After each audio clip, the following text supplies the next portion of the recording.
My name is Olivia Jane Winters, and I'm a professional organizer and a business management consultant, and I live in Philadelphia.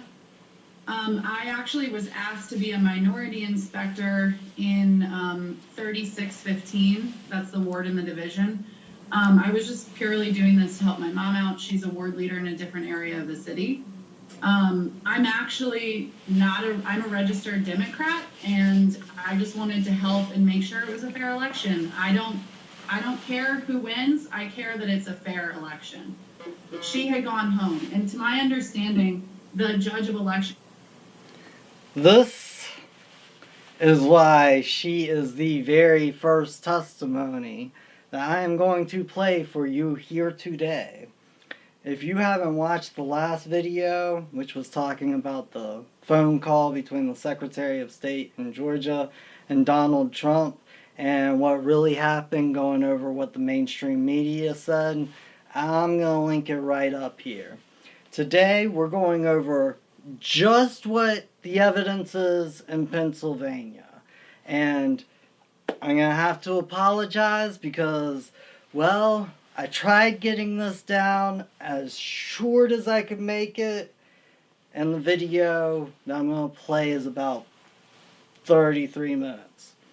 But don't worry, because we're going to suffer through this together. But I'm going to show you, beyond a shadow of a doubt, how this works. And if you think that I'm lying, well, just write to your public officials and tell them to go swear to the Heavenly Father that they're telling the truth, because they haven't done that yet. And if you want to know more about that, go check out the video about Trump talking to the Secretary of State. Anyways, this is a registered Democrat, and she was just helping out her mom, because her mom was a Republican, so she figured she'd help her out with the polls. Listen to her story. Listen. Is not to leave the polling place. So she was out of the building. We needed her to sign this form. The man who was electioneering and was a poll watcher, but also a committee man, confronted myself and the clerk and said, "You don't know what you're talking about. Anybody can sign the affidavit.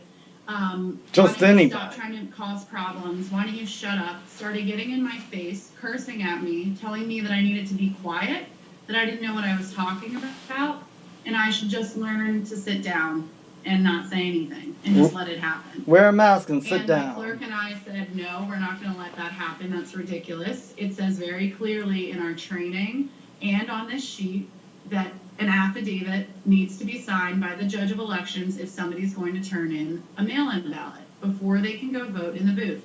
We made her wait. Finally, the judge of elections came back. Not, of course, before he was threatening me. The majority inspector threatened to slap me in the face, and he told me that it was going to become a quote-unquote racial issue.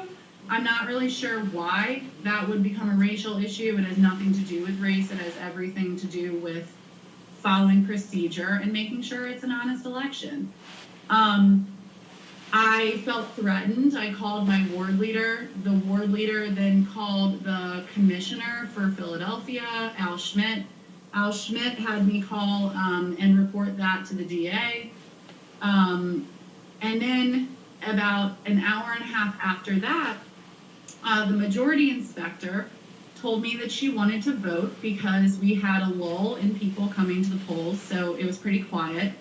And I looked her name up so that she could sign the book, and it said that she needed to remit her mail-in ballot or vote provisionally. She said, "Oh, I threw that in the trash." And I said, "Well, then you have to vote provisionally." And the machine operator and the same committee man / poll watcher who was electioneering that I mentioned before got up in my face again, told me that I didn't belong there, that I needed to shut up, started cursing expletives at me again, told me that they were going to allow her to do that and that I better be quiet about it. And then they let her go into the polls and vote, and she did not vote provisionally at all. She voted And who knows, maybe she voted twice. Not to mention, it wasn't until I had actually called our ward leader, who had called the commissioner, who had called the DA, that they then sent representatives down to discuss this with me and defend me. I mean, I had maybe 6 men there because I was being threatened in the polling place. And the committee man that I mentioned earlier, who was threatening me, then got his cousin involved, who was working the polls as a poll watcher and was also wearing electioneering gear. She got up in my face, demanded to see my credentials, then tried to refuse to give them back to me, told me that they were illegitimate minority inspector certificates. They basically told me they were going to call my council rep and he was going to come down and make me leave. Just ridiculous threats. I then testified in a hearing for the city of Philadelphia for them on election day regarding this harassment. And meanwhile, I had mentioned that until we had the deputy sheriff come down and tell us how to actually receive a mail-in ballot and how to vote provisionally, we were not doing it correctly. The judge of elections was not doing it correctly. I have frequently reminded the students in the college. Her story is pretty crazy. One thing that I wish to point out, she said that she had already testified in a court before, which, even though all of these states have certified their elections, nobody has actually testified to the truth of that. And if you wish to know more about how much they're trying to withhold testimony or numbers or evidence from the other side, go listen to the Trump Georgia call. Because, I mean, that really is pretty clear about it. Let's see, these are the legislatures. Okay, so the legislatures are conducting this hearing. Let's see what goes on. Classes which I have taught, as well as more recently our own governor, that senators and representatives and governors are not kings, we're not judges, we're not dictators. We are agents of public opinion, elected by the people for a fixed term as lawmakers to provide oversight on behalf of the public over our government agencies and, of course, as lawmakers. Let me lay out several of these inconvenient truths, as Al Gore would have us think. There have been many allegations of voting law violations across the state, and the governor serving the people would have to move heaven and earth to ensure no one was defrauded. But yet he's not moved to action. And even his Secretary of State, of course, says that there was no shenanigans and of great concern. And so I'll remind everyone that I was a no vote on the confirmation of Kathleen Bookbar 4 times that I interacted with her. I asked her why are elections in Afghanistan more secure than Pennsylvania. And she sat there and blinked and couldn't give me a straight answer. That elections are more safe and secure in a war-torn country devastated by conflict since 1979. What is going on here? The place where this all started in 1776, and we can't get an election right?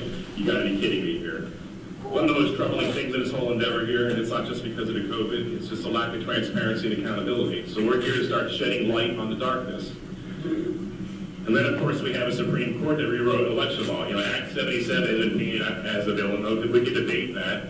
But the real problem was when the Pennsylvania Supreme Court decided they're going to write legislation and rewrite our law.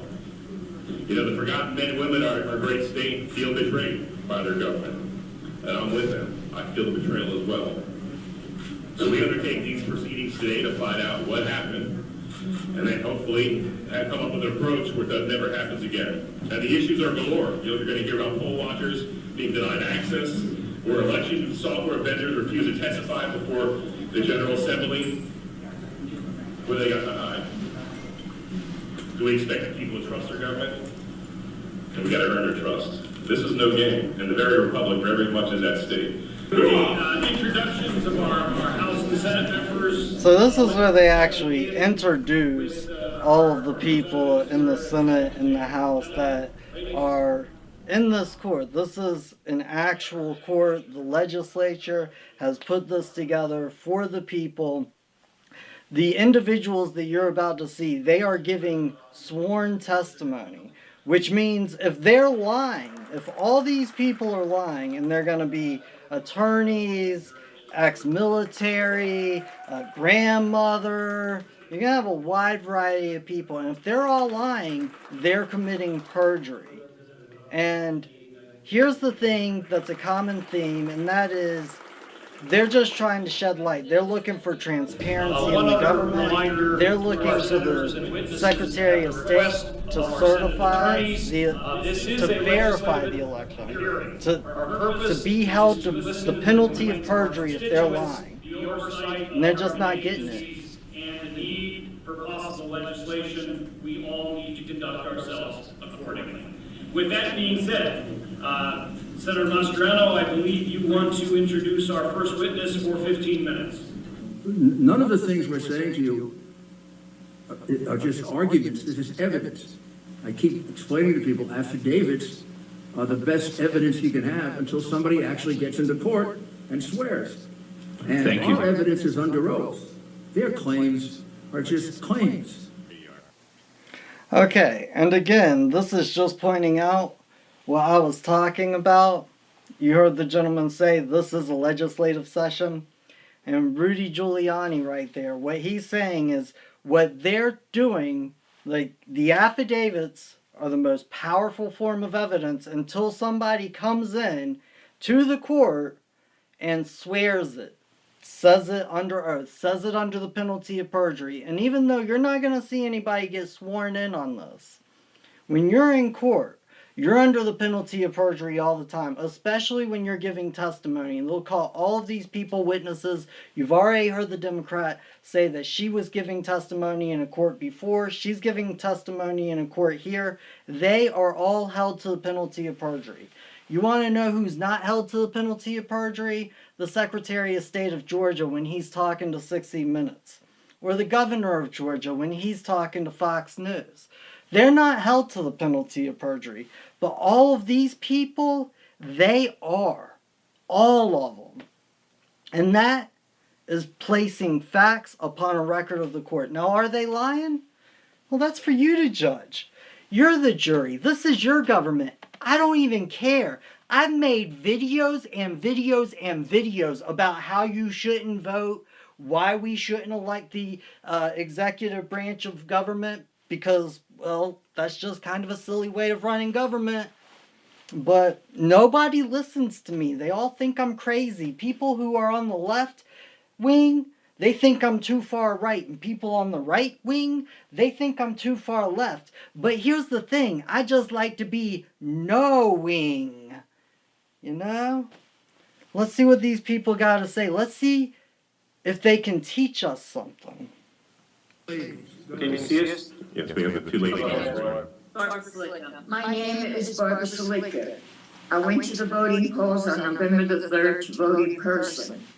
I waited 2 hours in line, and when I went in, I showed identification, and I was taken up to the polling place. The polling man showed me what to do, turned it on, and said, "Go ahead." I voted, and I printed it out, and when I got it and I looked at it, Trump was not on there. I voted for Trump and it wasn't there. My daughter, I called her over and I said to her, "Look, his vote is gone. I voted for him." So I called a poster over and he said, "It's not supposed to be seen. It's for privacy. Just put it through the scanner and you're done." It bothered me. It's been bothering me since. Because I voted, and was it counted or was it flipped? I don't know.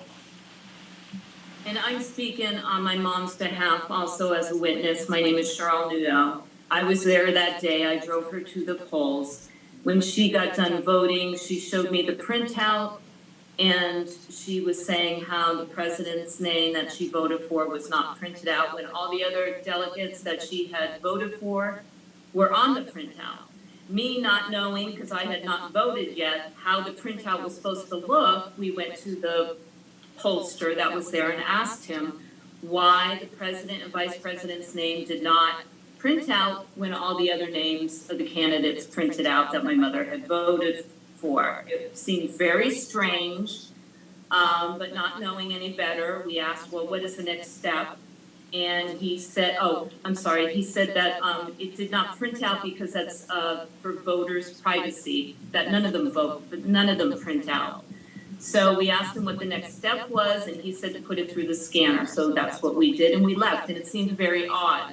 Then I went to where I live in Drums, Pennsylvania, which is about 10 miles south of where my mother voted. And I voted, no problem, everything printed out just as, it should. I'm sorry, she's 80. My wife called me that day, and she was distraught, and told me everything they just told me. I mean, that's crazy. This 80-year-old woman goes down to vote. Her daughter witnesses it. These people are testifying. They're giving their real names. You can go look it up at the Secretary of State's website. You can go check and see if they actually voted.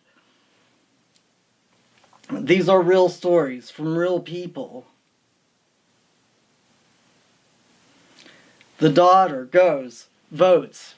Everything came up right on her ticket. All of the names came up right on her ticket. The man, you should go watch the video. It's 3.5 hours, but I'm just trying to intrigue you. And look, I'm just like 60 Minutes showing you this little clip. You should go check out my sources. You should go check out what I'm looking at. Make sure I'm giving it to you correctly. Don't question my propaganda, because I got an agenda that I'm trying to propagate. It's called the truth. It's called the truth. Give me 10. I haven't had one. Hi, my name is... Haven't had one. Lindsey Graham, what about that one? And a resident of Montgomery County, and the chair of the Montgomery County Republican Committee. Thank you, Senators and Mayor Giuliani, for providing me the opportunity to speak. Since the election, we have received many calls and emails from Republicans with questions about whether their mail-in ballot was counted, expressing concerns that they didn't request a mail-in ballot but received one anyway, that they were made to vote provisional when they shouldn't have, that they have great concerns about the efficacy of this election. There is a real disenfranchisement of voters across Montgomery County. Many people feel that their vote did not count. Because we lack the information we need to tell them otherwise, and because we were not able to have any meaningful check on mail-in ballots, we cannot provide these concerned voters with the assurance they need that the process was fair and that the election was honest.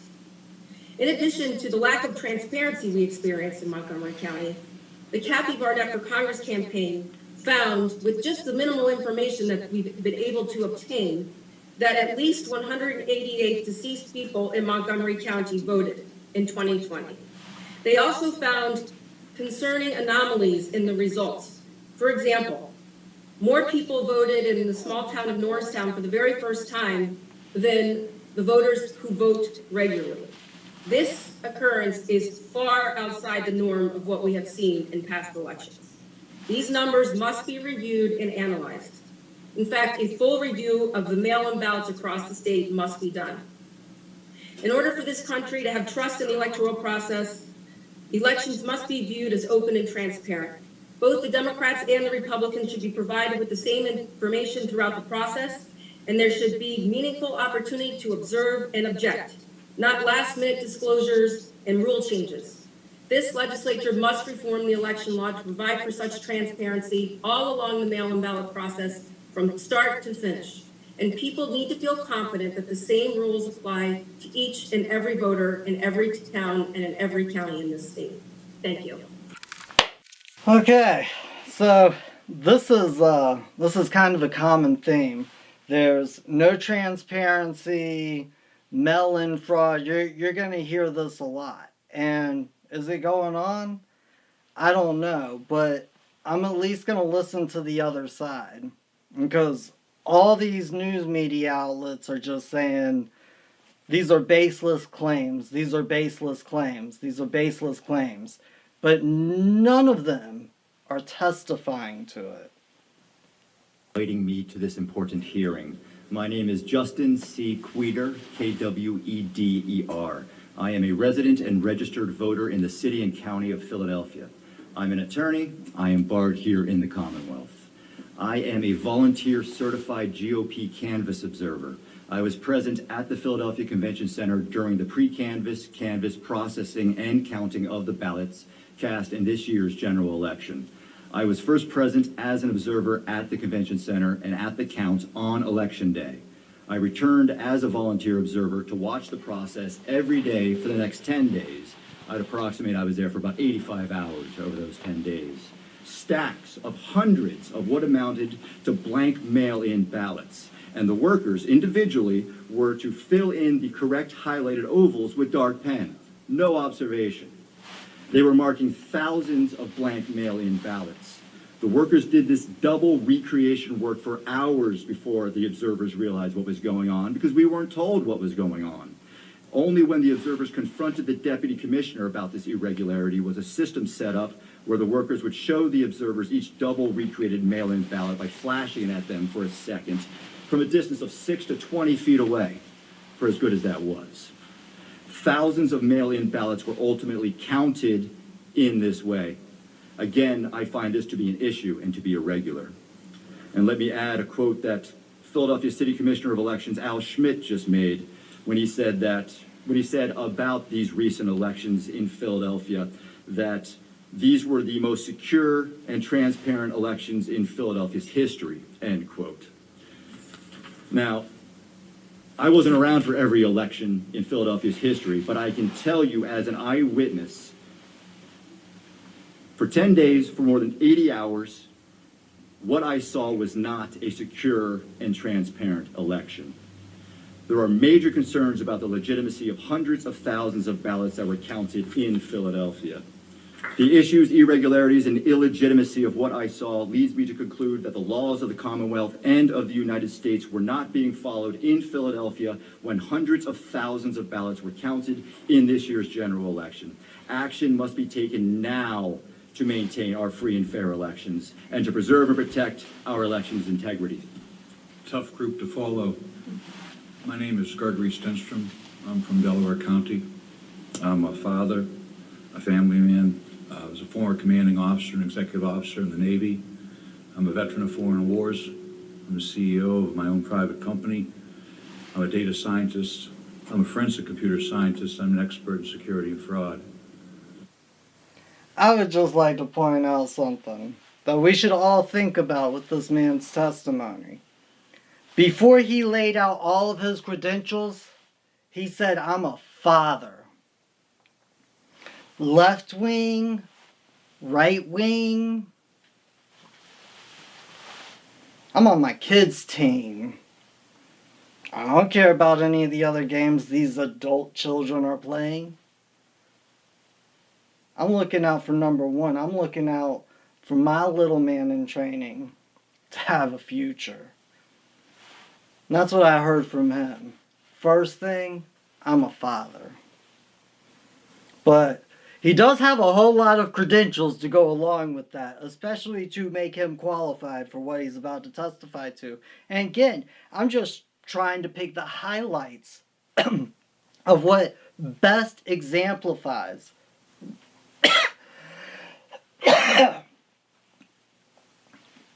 what's going on. It took us 3 days for them to obey the court order that I secured with Leah's help and the help of the Thomas More Society. We both agreed as GOP poll watchers and a Democrat poll watcher that we had witnessed 60 to 70,000. We had a little bit of a disagreement there. The problem with that was by that time, the mail-in ballots had already been counted. So 120,000 mail-in ballots had already been counted, posted, and done. So my question is, where do the 70,000 ballots go? And nobody knows. And I think a lot of well-meaning people and a lot of honest people were there doing that. They were trying to participate in the process. And I would say that 99% of the people there, the way the process was designed, I believe that people thought it was a non-fraudulent process. I heard that said many times. I was, I said, there's no fraud going on here. He said, well, I'm not, I didn't even bring that up. But I think people saw what they wanted to see, and they saw what was intended for them to see. I called it at one point Kabuki Theater.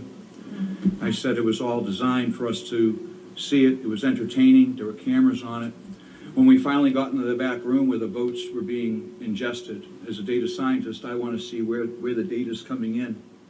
And I wanted to know the universe of the votes. Well, the universe of the votes was only supposed to be 120,000 mail-in ballots. We were told there were 6,000 ballots remaining. So I said, okay, we have a universe of 126,000 votes. And then when I get back there, the universe wasn't 126,000 votes. The universe was 200,000 votes. So that's a problem. We just learned 2 days ago that virtually all chain of custody logs, records, yellow sheets, everything was gone. All forensic evidence, all custody sheets in Delaware County are gone. They had a signing party where they sat down and poll workers were invited back to recreate those logs. And our understanding as of today was that they were unsuccessful in getting them all. So we have a situation where we have 100,000 ballots to 120,000 ballots, both mail-in and USB, that are in question. My name is Phil Waldron. Okay, did you just hear what he just said? So they certified an election that nobody in the executive branch can testify and verify is true, accurate, and correct. And all of the chain of custody going from the ballot to the executive branch, gone. Poof. They can't even certify that the chain of custody is correct. And then they're relying on people weeks later to make a log off of their memory, and they're calling the right having baseless claims in the media. All the media is like, these right-wing people have absolutely no claim, no basis in fact or in law. That is the story being told. And it's true, because I don't wish for YouTube to censor me. Okay? So it is absolutely true that these claims and these facts are baseless because they're testifying to them before an open court of law.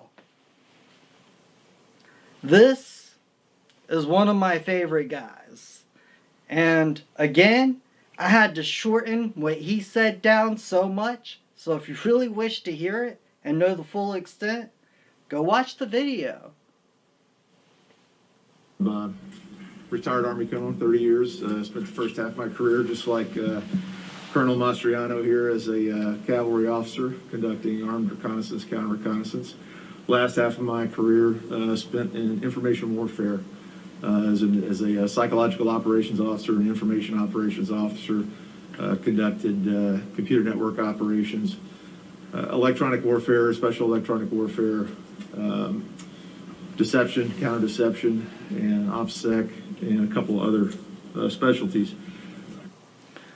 You think somebody with psychological warfare experience, computer intel experience, doing this to other nations overseas experience, do you think that they would have any experience to testify on this matter at all? Because, I mean, honestly, if I were the left and I actually cared to show up to one of these courts, I would be objecting from here to high heaven. Let's hear what he's got to say.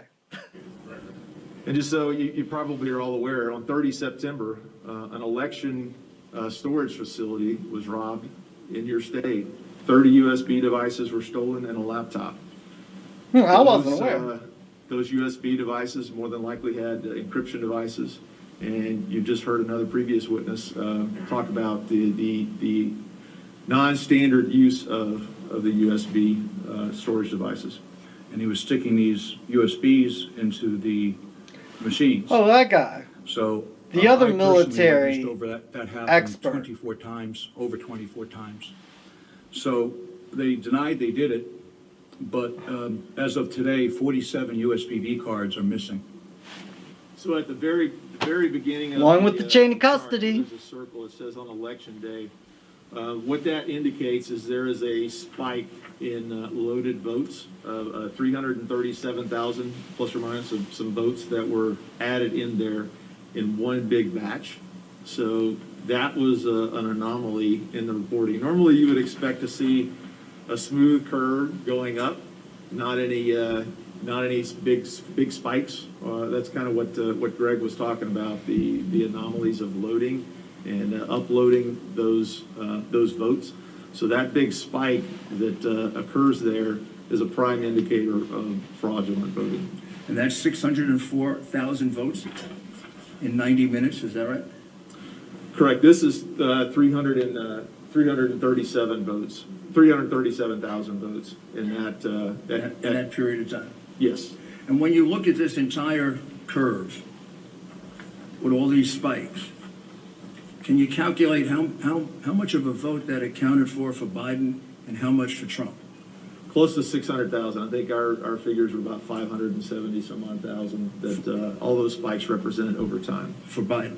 Correct. And how much for Trump? I think it was a little over 3,200.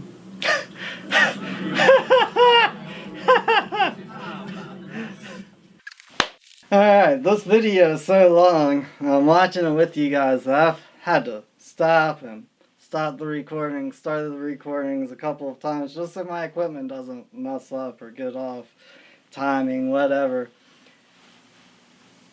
There were 300,000 something votes for Biden, 3,000 votes for Trump in this one spike, as he called it. I don't know. I'm not an expert. I'm not somebody actually looking at the numbers. In all honesty, I don't care that much. But whether you're on the right or the left, if you vote, you should care. Because it wasn't that long ago that Bush v. Gore happened. So, just think if the shoe was on the other foot and you were trying to get people to listen to you, and you had this many baseless claims. You know? Let's keep it moving. Now, this is the part that is a mystery. Mailed ballots sent out, 1,823,148.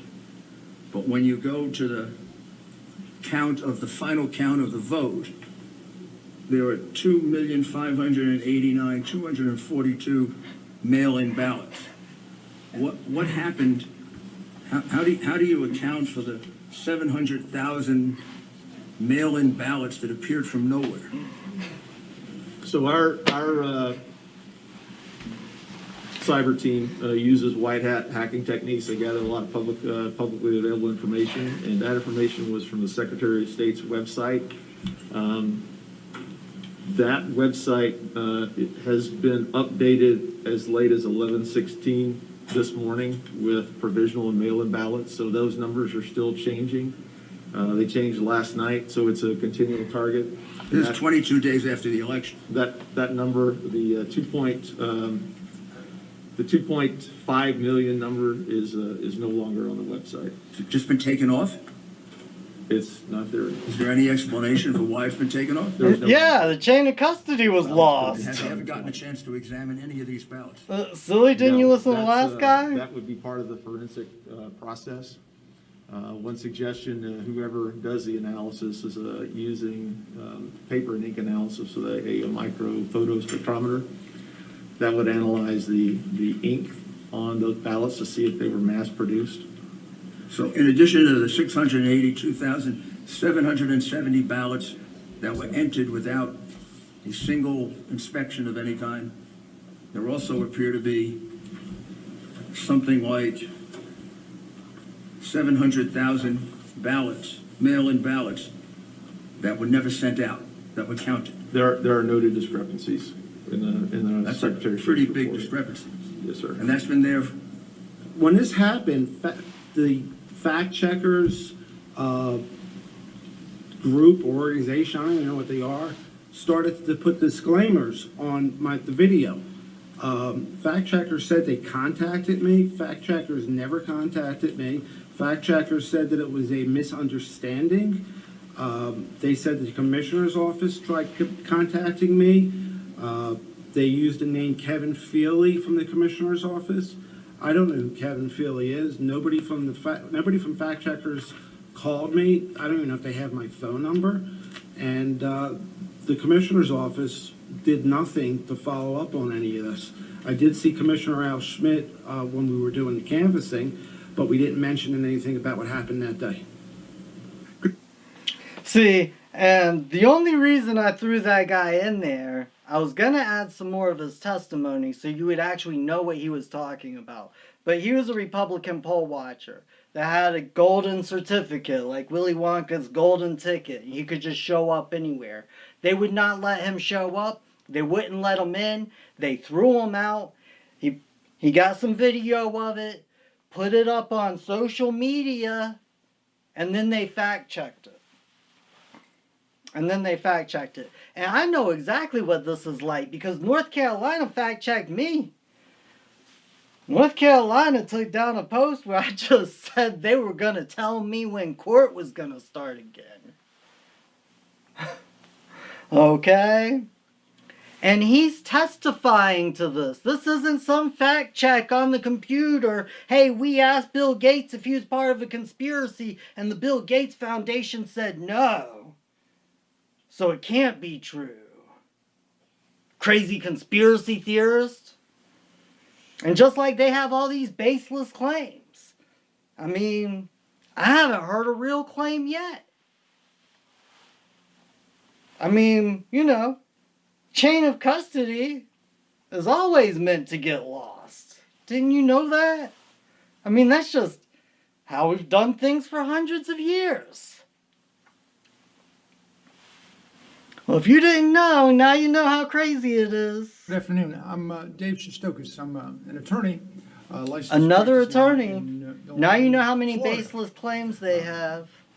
Some time ago, I was a Cook County Assistant State's Attorney Prosecutor, and during that time, I actually did election law enforcement. You during the don't course of say. that time, including seeing to it that people had appropriate access, precinct openings and closings, that machines were zeroed out. And so at one point, I asked the county solicitor, I said, can you describe for me the journey of a ballot from the time it hits the door to the time that it's counted? Where does it go? What's the process, etc.? I had a short answer, no. How could you explain it if you don't have a chain of custody? Literally, you wouldn't know how it happens without a chain of custody unless somebody followed it the entire process every single time. Because if that doesn't happen, you gotta have a chain of custody. But just remember, it's baseless to say that it's lost. I mean, that's not a real claim. That's a joke. I then asked him, I said, can you give me any written protocol about what is supposed to happen? It hits the door, then it goes to a machine theoretically sorted by barcodes, from what I understood from someone else, so that if there's a challenge in advance of the election, they know where to look, because of course at 5 p.m. on the Friday before elections, you can challenge things for people having died and a few other reasons. And but then I asked, is there any written protocol for that? And he said, no, we have no written protocol for what we're conducting, what we're doing here. So he answered, he's supposed to be the one giving legal advice to people on how to legally handle ballots. And he tells me that he doesn't know how they're handled, and he tells me that there is no written protocol on how they are supposed to be handled. When it came to the mail-in ballotings, that House bill, I want to say it was 77, Act 77, I was really kind of taken aback by You can't make this stuff up. Now, just so everybody knows, this is an elected representative talking now. Okay? So he should be under his oath for the state, like when he gets sworn into his office, just like the governor and the secretary of state should be. They should be doing everything above board and lawful, legal, lawful, whatever. Everything should be above board and transparent. And apparently, they are very transparent about losing the chain of custody. But it doesn't matter because it's just a baseless claim. And listen to what this man has to say. And then a couple of the speakers after him. How eager the governor was to sign that bill. Normally, bills can sit in his desk 8 and almost 10 days before he signs them or lets them become law on their own or vetoes them right away. And that one he signed almost instantaneously. And I just kind of wondered, so after I saw what happened in the primary, I wrote House Bill 2626. And this is where it kind of locks it in for me, Mr. Mayor and panelists.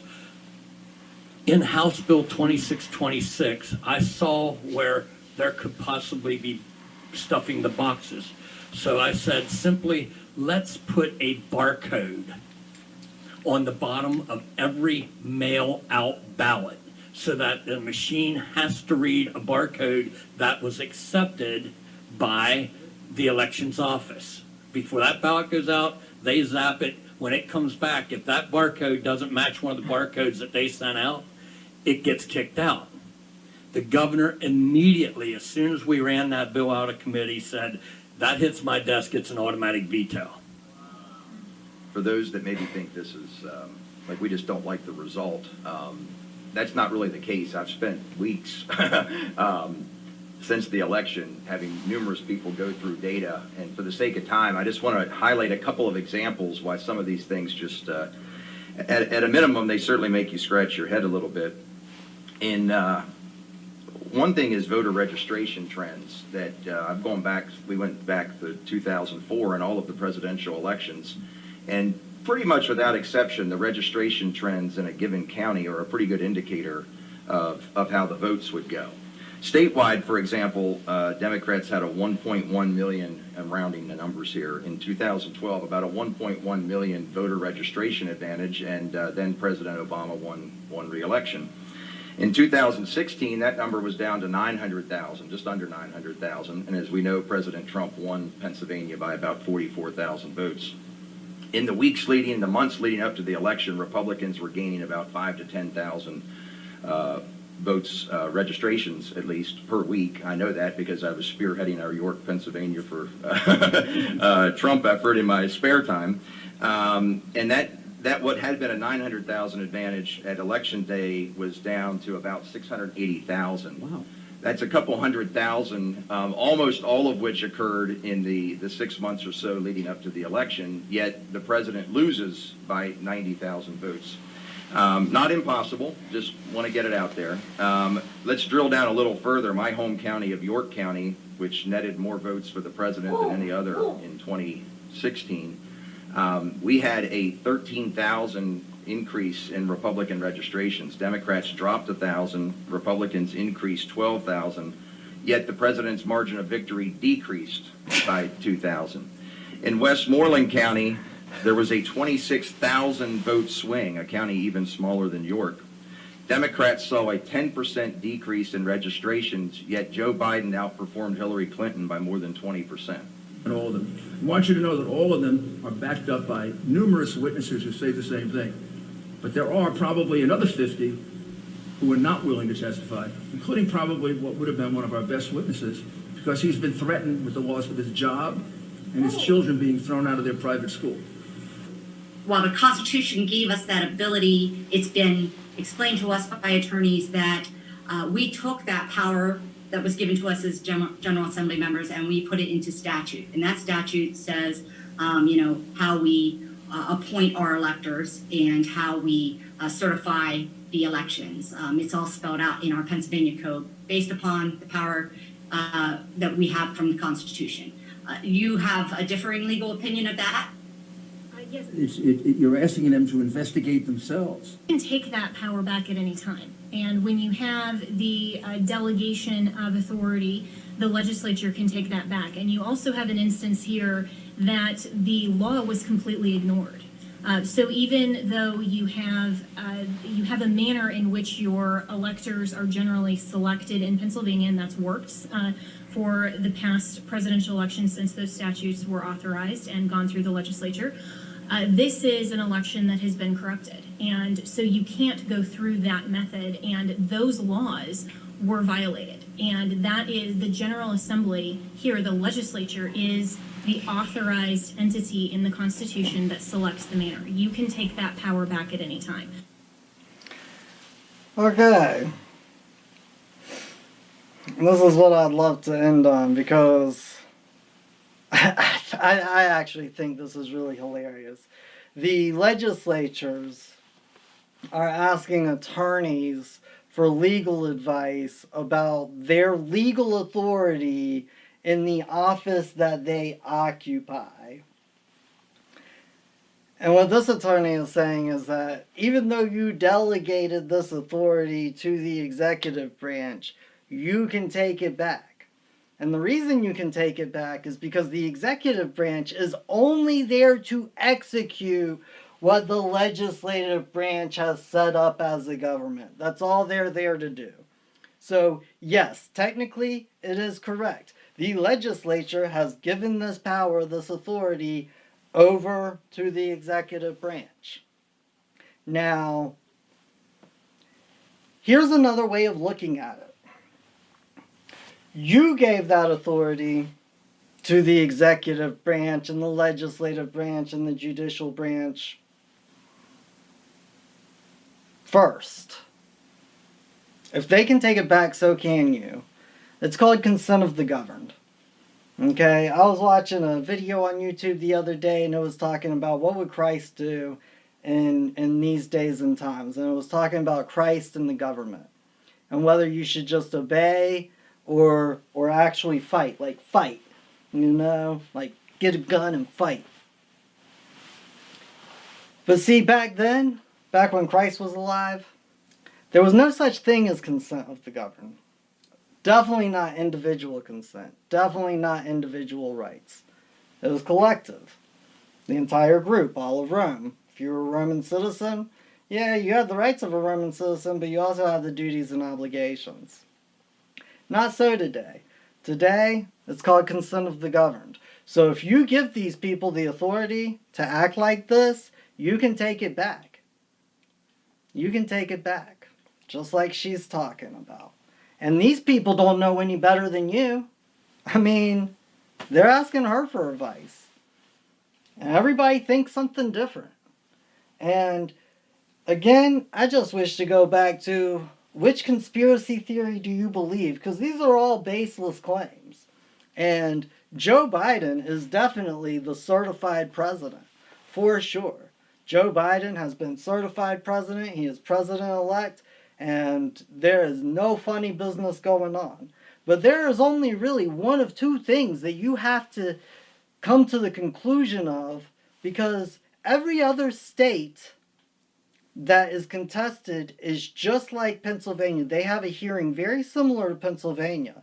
And their executives are doing things very similar to what they're doing down in Georgia. So you should go back and listen to that audio if you haven't.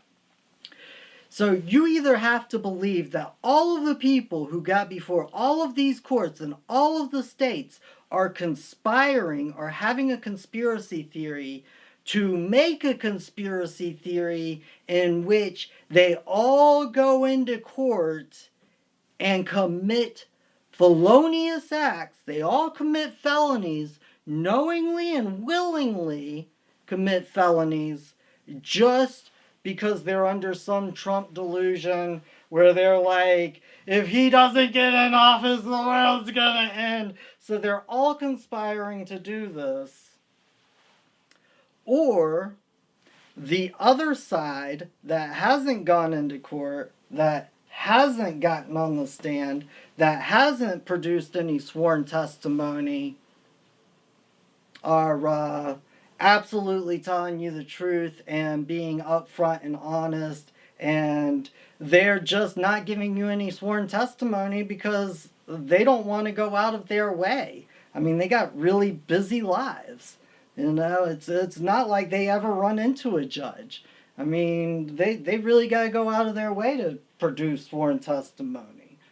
So there's really just one of two beliefs. There's really just one of two conspiracy theories that could be going on. Which one do you believe?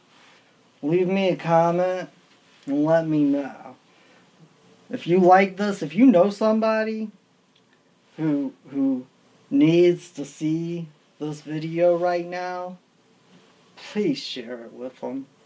I mean, we are so close. Everybody, both sides of the aisle, are talking about we've lost our republic.